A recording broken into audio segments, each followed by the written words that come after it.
really limited as the people who actually do it. So, yes. Are you doing a mailing out to people? Yes. So And we'll when do, is this mailing going out? ask, Sometime in September. because Okay. we're gonna promote it like Omaha Gives on September 25th, which is International Tax Day.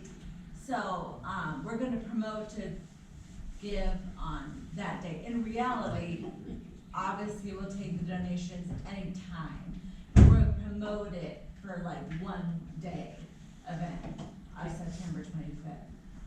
And about how many people are you mailing to? We have about 1,100 people. However, if anybody has email addresses or mailing lists of people that they'd like to give us that you think might be interested in donating, I will take those at any time.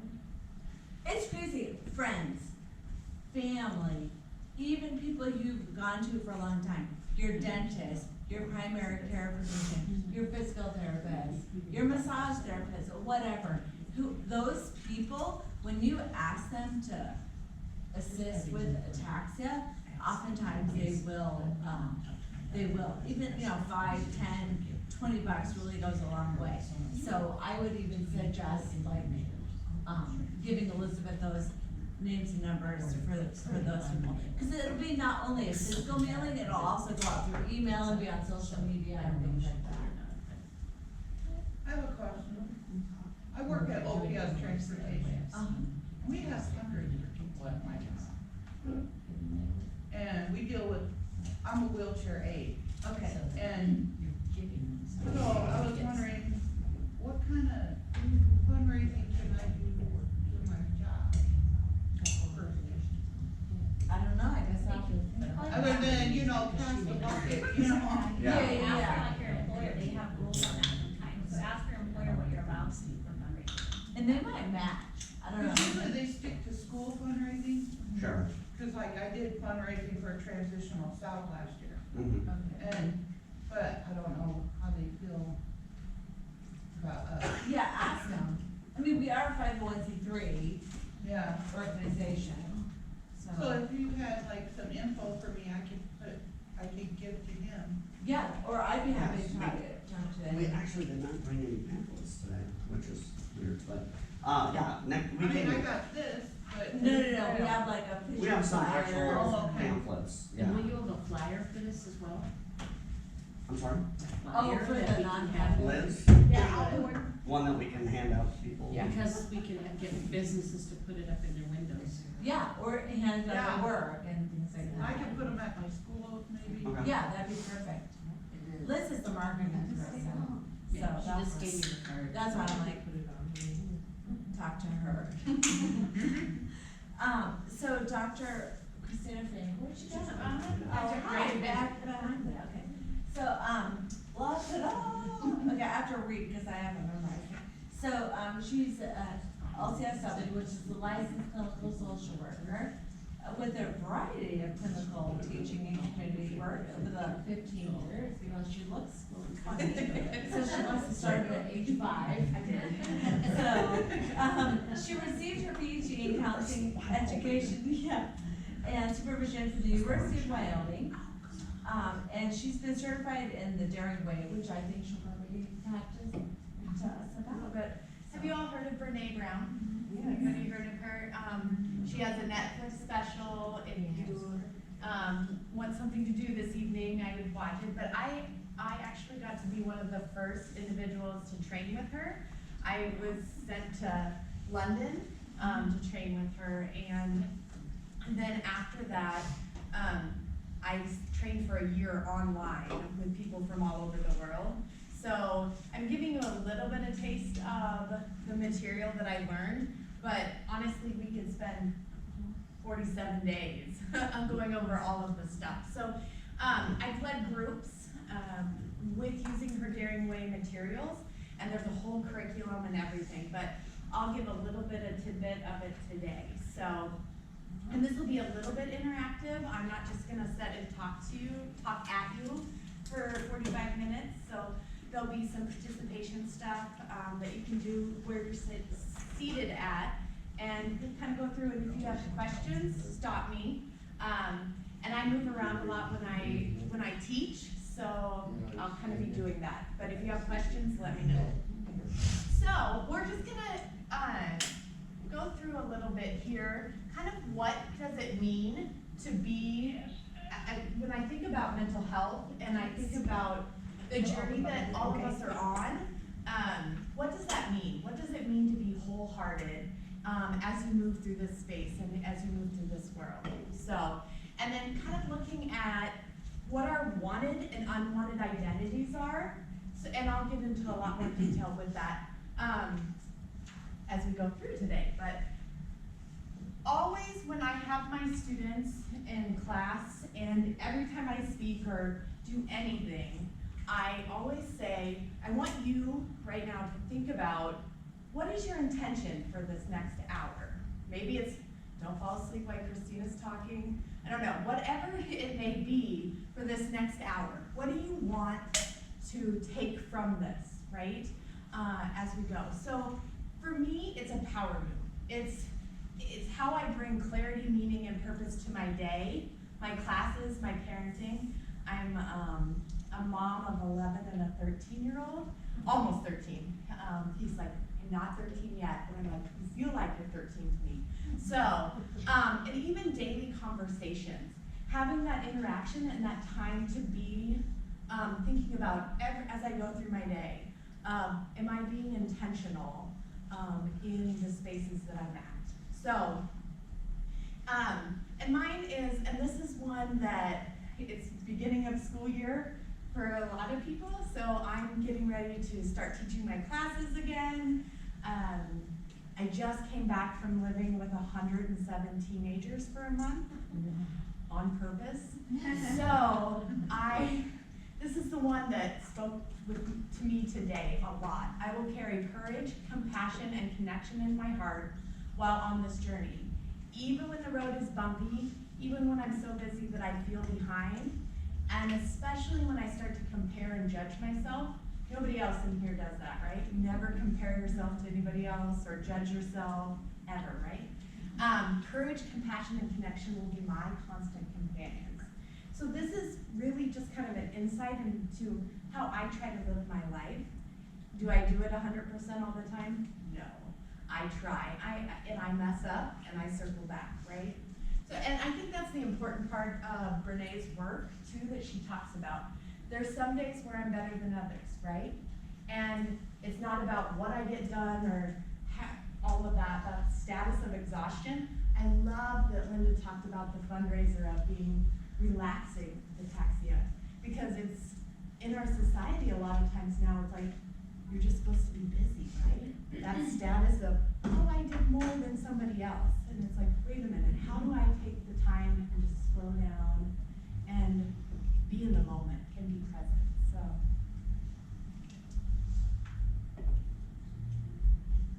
we'll talk about, so a lot of Brené's work centers around shame. And I didn't have a language to talk about shame. I don't think a lot of people do. I would always use the word icky. Like I would be in class, or something would happen in my day, and I was like, ugh, I feel icky. And what I was talking about is shame. And a lot of times in the literature, it's defined as feelings of unworthiness and inadequacy. It can be present in our professional and our personal lives. So when I was working on my dissertation, this was my area of focus. So I interviewed mental health professionals in training and talked about their experiences of not feeling good enough. And we've all been in that space, right? It's not that we can't rid ourselves of shame, right?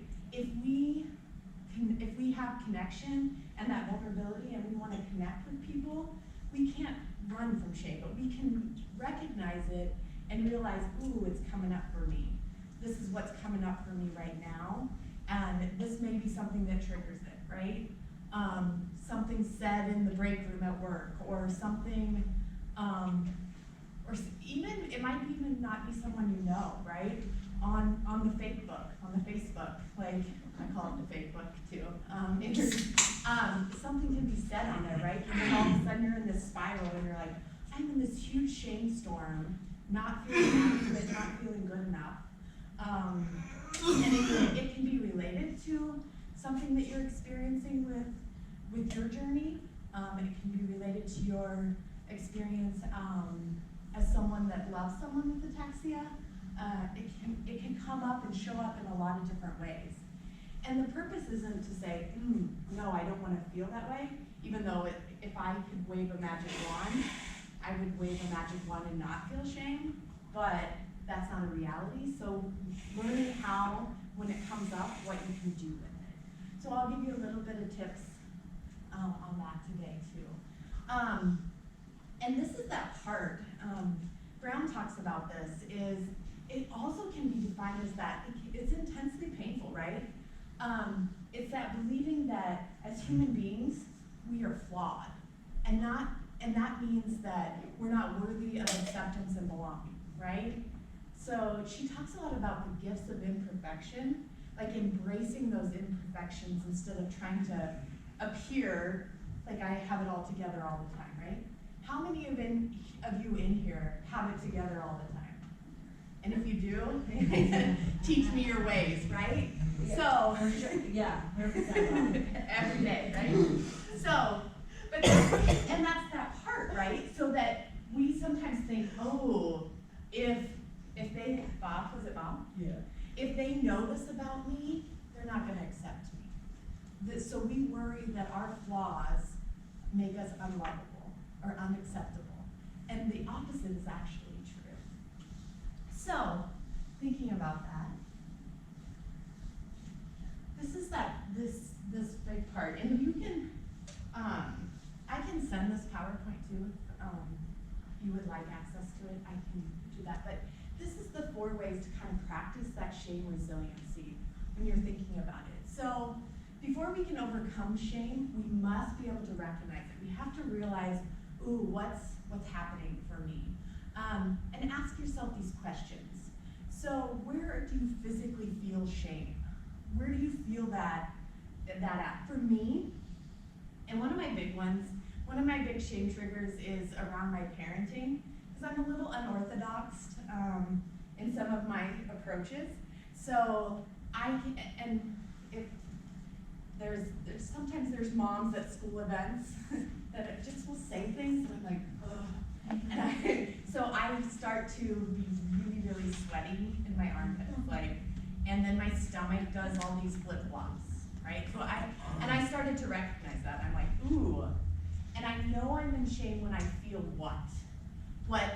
And for me, it's when I feel like attacking. Does that make sense?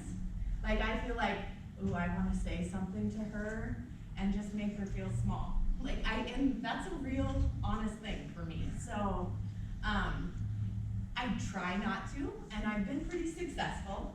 And I also know that I shouldn't text, I shouldn't talk, and I shouldn't email when I'm in shame, right? Have you ever gotten those emails like you're like, I want to respond, and you're like, you type it up and you're like, oh my God, I sent it out, sent. I said sent, and it's out in the world now, and I'm like, I did not need anyone to hear that, to read what I just wrote. So that I have over the years thought about, okay, that's what I need to do.